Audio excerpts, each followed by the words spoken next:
Bonjour à tous, j'espère que vous allez bien. Aujourd'hui, on se retrouve dans une nouvelle vidéo. On est dimanche matin, on est au mois d'août. Et pourquoi se reposer le dimanche quand on peut filmer, quand on peut vlogger, quand on peut travailler? Donc aujourd'hui, je vais vous emmener à Èze. Èze, c'est un petit village médiéval, pas très loin de Nice, qui possède un jardin exotique extraordinaire. Je suis désolée, je viens de me réveiller, donc je ne suis pas encore très aiguisée. Je n'ai pas encore l'esprit très aiguisé, mais je pense que ça va être très sympa d'y aller avec vous parce qu'on va emprunter le chemin de Nietzsche. On va faire une randonnée pour y aller, on va pas y aller en bus. Et Nietzsche adorait la Méditerranée, il adorait la Provence, il adorait venir ici et donc il prenait souvent ce chemin. C'est pour ça que le chemin a été baptisé chemin de Nietzsche. Il offre des vues absolument imprenables sur la mer. Donc j'ai hâte que vous voyiez tout ça. Et au sommet, on aura la récompense du village. Vous remarquerez que pour vous, et pour moi aussi, pour me protéger du soleil, j'ai fait un effort considérable et j'ai mis un magnifique chapeau provençal. Enfin, chapeau de style provençal, qui en réalité a été fabriqué en Chine et que j'ai acheté à des Ivoiriens. Voilà, c'est ça la mondialisation. Chapeau de style provençal fabriqué en Chine, vendu par des Ivoiriens en France. J'ai un peu l'impression d'être inatteignable avec mon chapeau, tu vois. Personne ne peut m'embêter, personne ne peut venir me parler. C'est très bien, c'est un peu une protection.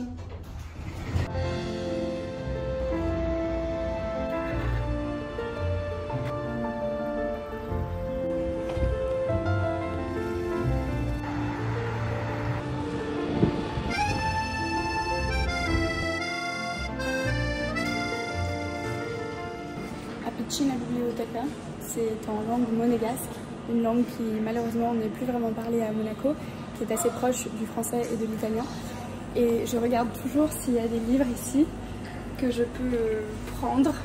Ce sont des livres dont les gens ne veulent plus. Et parfois il y a des pépites, parfois il y a de bons livres. Bon là je vois pas grand chose, malheureusement.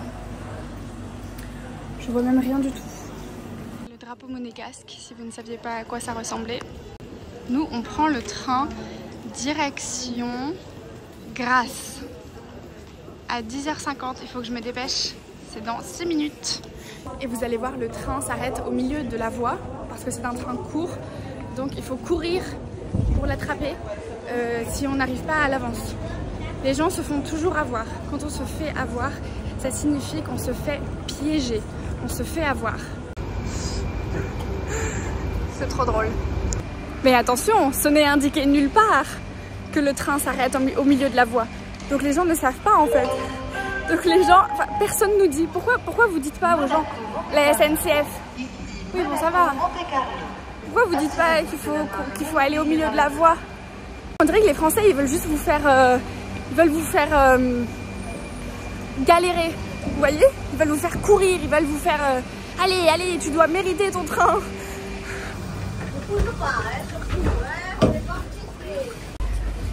Tu sais, c'est un peu comme quand tu entres dans un magasin en France et que le vendeur ou la vendeuse te donne l'impression qu'il ou elle n'a pas vraiment besoin de ton argent. Et il te donne l'impression qu'il faut... Ouais, il faut un peu ramer, il faut un peu travailler pour... je sais pas, pour avoir leur service. Parce qu'ils n'ont pas besoin de ton argent. Tu pars en Angleterre ou aux États-Unis, c'est extrêmement différent.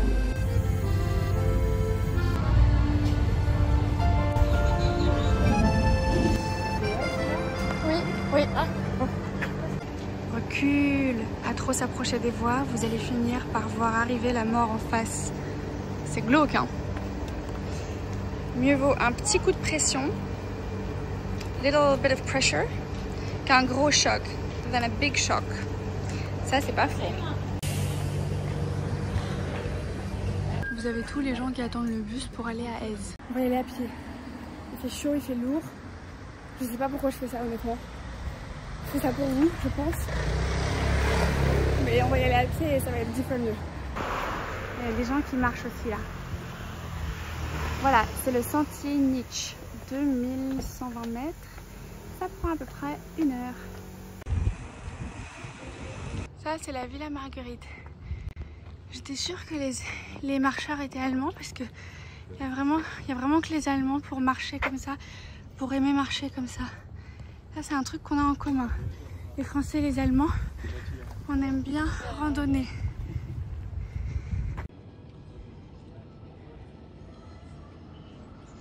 Ça y est, il fait déjà trop chaud pour porter le chapeau. Il y a un truc qui est assez drôle chez les Français, c'est que quand vous faites une randonnée avec des Français, vous verrez que tout le chemin est ponctué de bonjour.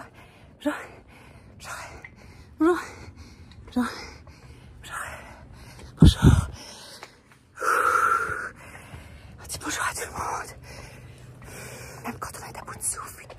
Bonjour. Mais c'était des Américains. En fait, ce qui est fou, c'est que même si le monsieur que je viens de croiser avec sa femme, même s'il avait prononcé parfaitement le mot bonjour, j'aurais su qu'il n'est pas français parce qu'il a dit bonjour. Il a accentué la première syllabe. En français, on accentue toujours la dernière syllabe, enfin dans 90% des cas, et on met un peu plus d'intensité. On a plus d'intensité dans la voix sur la dernière syllabe. Et ça, c'est une différence majeure avec l'anglais. Et c'est intéressant parce que ça vous montre à quel point, même en maîtrisant la prononciation, ça suffit pas. Enfin, c'est pas que ça suffit pas, mais c'est important aussi de maîtriser l'intonation. Pourquoi j'ai une voix cassée junkie là? C'est quoi ça? Donc, au lieu de dire bonjour, il faudrait dire bonjour. Et c'est pour ça que parfois vous entendez même seulement le jour, la dernière syllabe. Jour. Parce que c'est ça qui est le plus important. Ouh, il y a une belle vue là, je vous montre.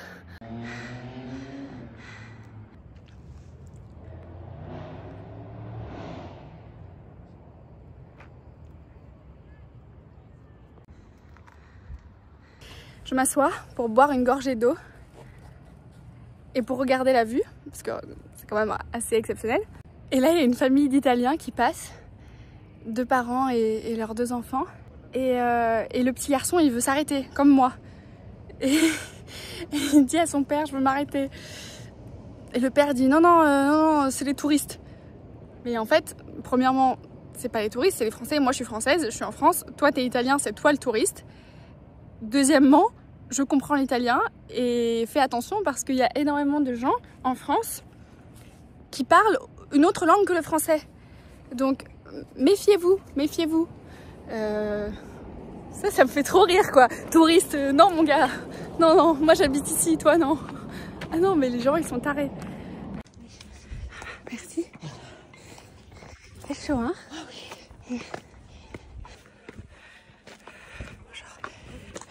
Je préfère quand c'est ombragé.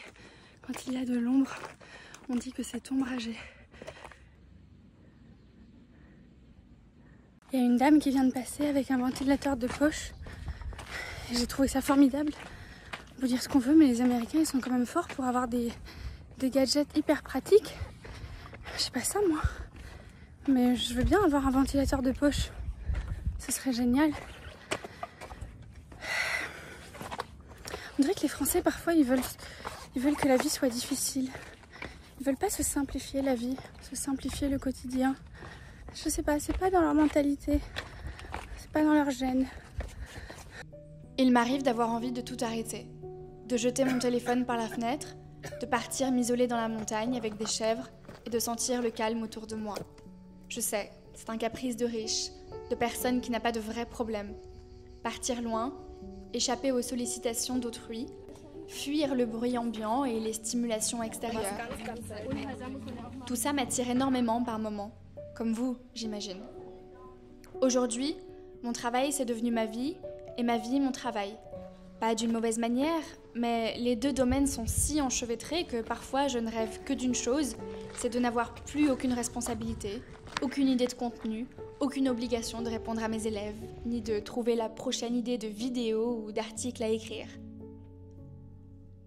Tout un tas de gens vous disent d'essayer de vivre de votre passion. Si tu aimes ce que tu fais, tu ne travailleras pas un seul jour de ta vie, etc., etc. Mais ce que personne ne vous dit quand vous commencez à vivre de ce qui vous fait vibrer, c'est que rapidement, vous commencez à avoir des attentes envers vous-même, à vouloir tout bien faire. Vous commencez à vous mettre la pression pour produire, créer, là où avant, c'était juste un plaisir. Quand vous monétisez votre art, entre guillemets, il y a une dimension qu'il est difficile de maintenir. Je crée parce que j'aime ça, pas parce que c'est ce qui est attendu de moi. Il y a une liberté et une poésie unique qui imprègnent votre travail quand personne ne vous regarde. Mais quand le monde extérieur attend que vous produisiez quelque chose, la magie a tendance à disparaître. Ah oui, là, il y a une petite erreur de syntaxe. You'll do amazing things. Tu feras des choses incroyables. Nietzsche a toujours été attiré par les pays méditerranéens et bien avant Albert Camus, il ira jusqu'à parler d'une pensée de Midi. Le Midi, c'est le sud de la France, la Provence, le Languedoc, l'Occitanie. La luminosité et la précision des lignes, gage d'une clarté d'esprit, sont préférables pour lui aux brumes septentrionales de pays plus froids. Oh, ces Grecs, ils s'y connaissaient pour ce qui est de vivre, chose pour laquelle il est nécessaire de s'arrêter courageusement à la surface, aux plis, à la peau, d'adorer l'apparence, de croire aux formes, aux sons, aux mots, à tout l'Olympe de l'apparence. Ces Grecs étaient superficiels, par profondeur.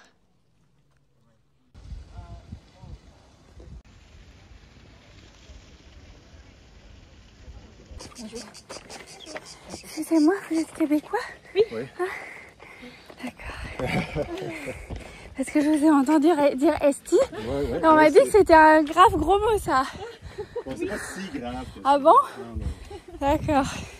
C'est l'équivalent de putain. D'accord. Donc, c'est pire. Comment? C'est pas si mal. Ok, ah c'est pas si pire. Ok. Bonne journée. Bonne journée. On est enfin arrivé dans le village.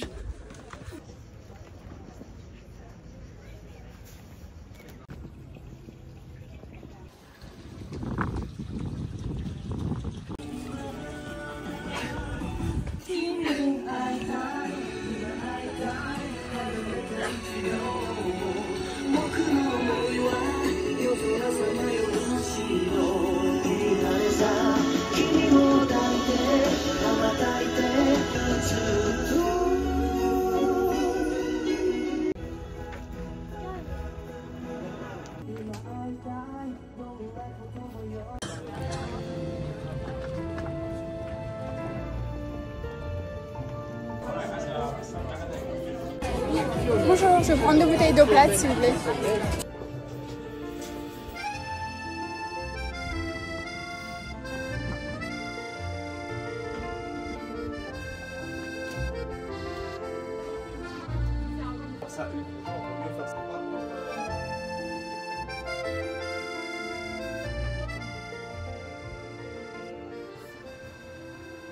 Bonjour. Est-ce que vous pouvez nous présenter le principe de la boutique? Bien sûr. Alors dans la boutique, vous trouvez principalement des produits à base d'agrumes, tels que la mandarine, le citron, l'orange, puisque ce sont 3 agrumes phares du département de la Côte d'Azur.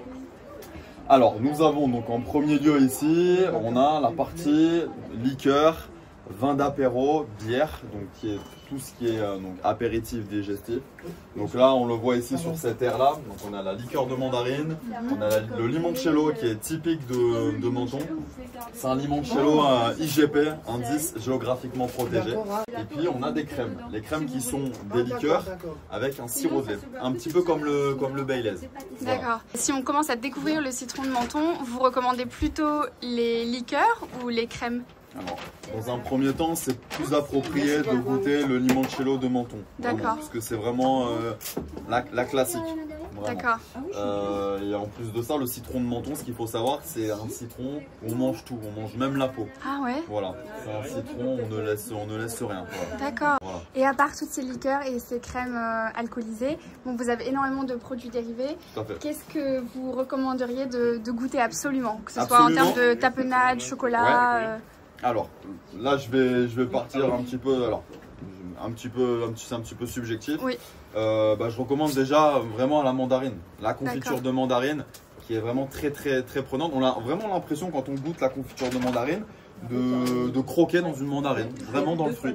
Vraiment, c'est vraiment cette impression, elle est vraiment très bonne.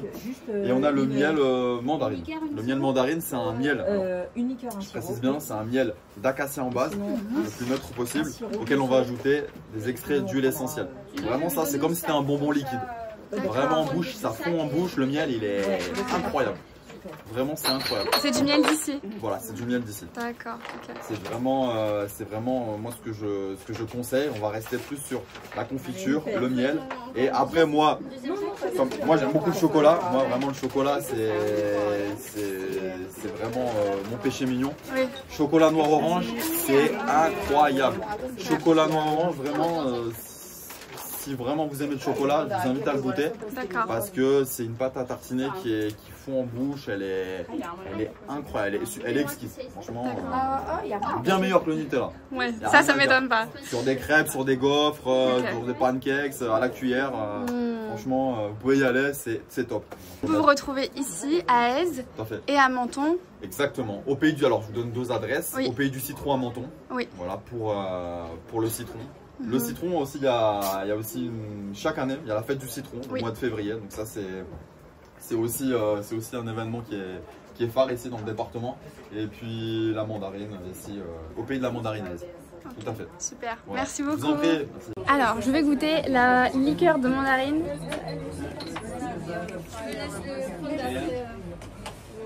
Ça sent bon en tout cas. Bonjour.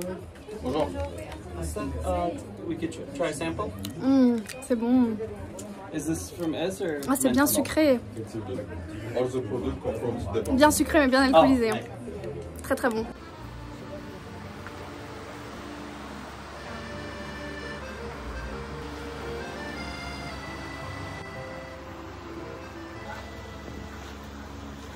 Ça c'est citron gingembre. C'est ça, celui-ci c'est citron gingembre. Après on a cassis, framboise et clémentine. Eux sur la planche ce sont les meilleurs. Enfin les meilleurs, les best-sellers. Citron gingembre c'est bon. Il est délicieux.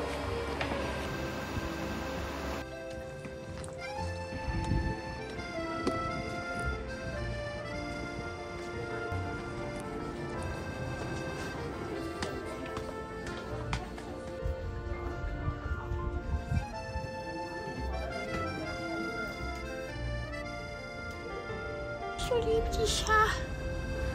Oh, il est trop mignon lui. Oh, je les aime trop les chats là. Ça c'est un peu ridicule.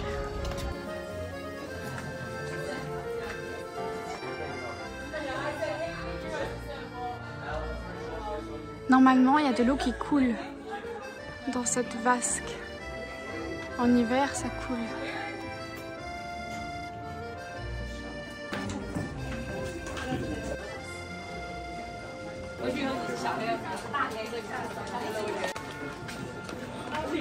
Les amis, je suis désolée de vous décevoir, mais je pense qu'on va pas aller au jardin exotique. Pourquoi? Tout simplement parce qu'il y a énormément de monde, il faut faire la queue. Et là je me sens pas, c'est bondé, vraiment en hiver c'est pas du tout comme ça. En hiver Aise est complètement vide, il n'y a aucun touriste, mais là on peut pas, on s'en marche dessus vraiment, les gens, les rues sont pleines à craquer et en plus ce sont de toutes petites rues médiévales et j'ai pas du tout la foi de faire la queue, de faire la file d'attente pour rentrer dans le jardin. Donc on ira un autre jour. Voilà, je suis désolée si je vous déçois, mais on ira un autre jour. Et là, je pense que la meilleure chose à faire pour nous, c'est d'aller prendre un bon bain dans la Méditerranée, dans l'eau froide. Donc on va aller se baigner. Je vais redescendre et je vais aller à la plage. Coco.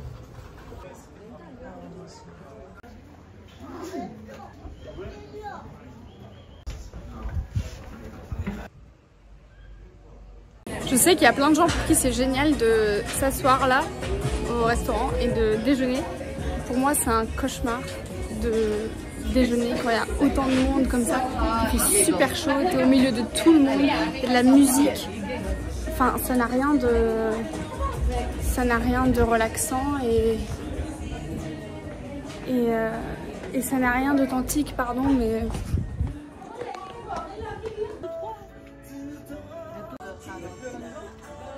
Pour terminer ma balade, je suis entrée chez Fragonard, l'une des plus anciennes parfumeries de Grasse, où vous trouverez toujours non seulement de délicieux parfums, mais aussi des petits objets pour le quotidien et la maison. Avoir le cœur sur la main, ça signifie être profondément gentil, généreux, bienveillant. Comme vous l'avez compris, ce vlog n'est pas encore fini, mais il est déjà trop long, alors on va se quitter maintenant, puis se retrouver dans la deuxième partie pour une parenthèse au bord de la mer. Alors restez tout près, je vous embrasse et vous dis à très vite.